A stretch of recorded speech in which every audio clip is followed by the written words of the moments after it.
Before the TE20, most farming was done by horses and human labour, making the work extremely slow and arduous.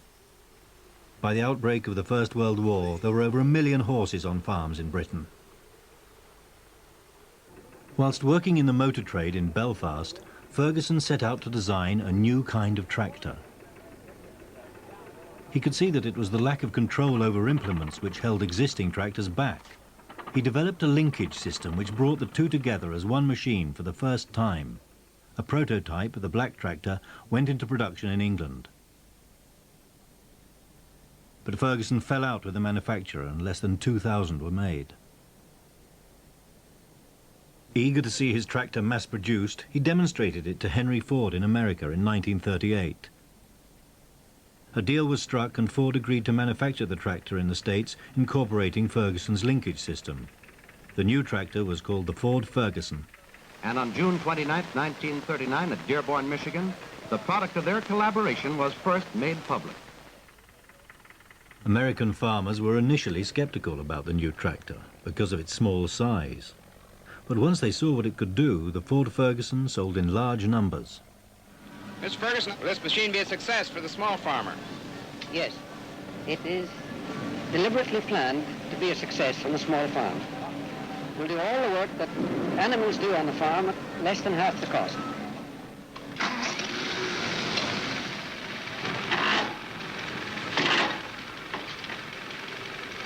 But the small farmer in Britain would have to wait.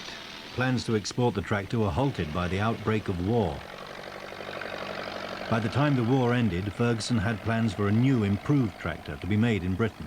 The first TE20s came off the production line in October 1946. At last, a light manoeuvrable tractor was available to British farmers. The combination of three-point linkage and hydraulics made tractor and implement one, and was sold to farmers as the Ferguson system. If you think of a tractor as a mechanized horse, then, of course, you build a plough on wheels to harness to it. Now, think of a tractor as a ploughing tool. Why not make the ploughshare part of it, without any wheels of its own, and couple it here, and here, and on top here. This three-point linkage, as it's called, is the crux of the idea. It makes every tool part of the tractor, not dead weight to be dragged. A lever at the driver's side operates a hydraulic pump to raise or lower the tool, so you can plough at any depth at a touch of the lever. The impact of the new tractor was dramatic. Farmers were able to work faster and more efficiently. The TE20 could plough in an hour what had taken a horse the whole day. Because the tractor and its system was so revolutionary, Ferguson established a training school. Here, salesmen, engineers and farmers were taught the mechanics of this new way of working. The school was at Stoneleigh Abbey, a few miles from the factory. The main course, which takes 10 days, is divided between work in the field and in the classroom. It deals with both theory and practice. Many of the students are, of course, already familiar with the basic operations of tractor handling and driving. But others have to begin right at the beginning.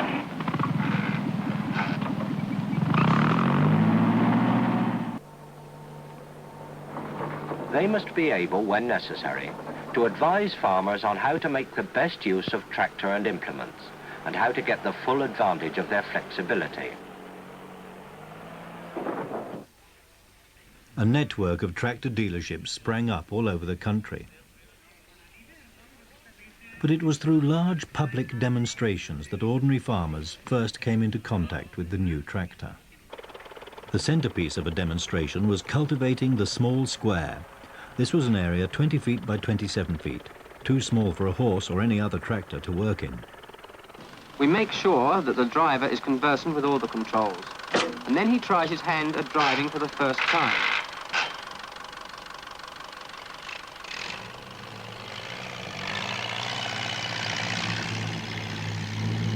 Ferguson service was extensive. When farmers bought a TE20, the dealer came with it to make sure they knew what they were doing.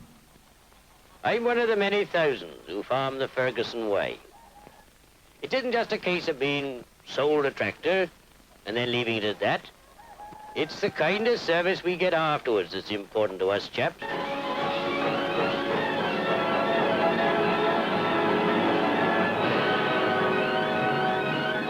Ferguson had always intended that farmers all over the world should benefit from his system. By the mid-1950s, the T20 was being used in over 160 countries.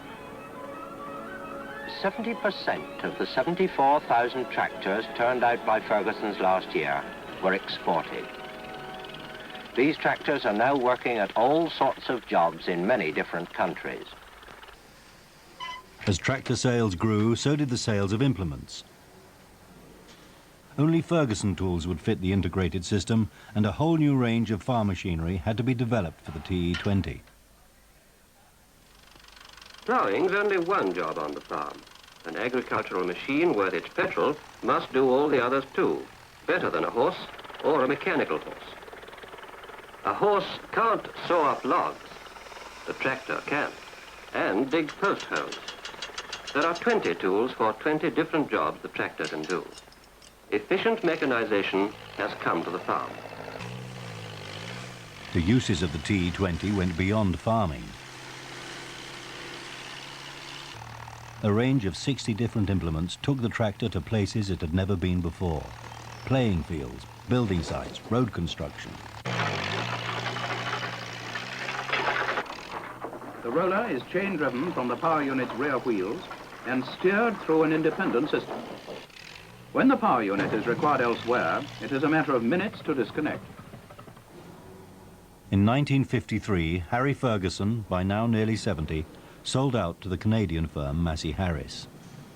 Just 2 years later, production of the T20 came to an end.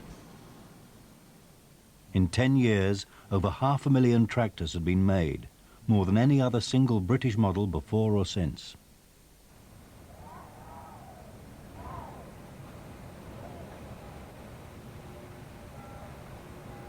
The 1960s saw the end of the T20 era. Farms were getting larger, so tractors did too. All over the country, farmers replaced their 26 horsepower Fergies with new tractors of up to 100 horsepower.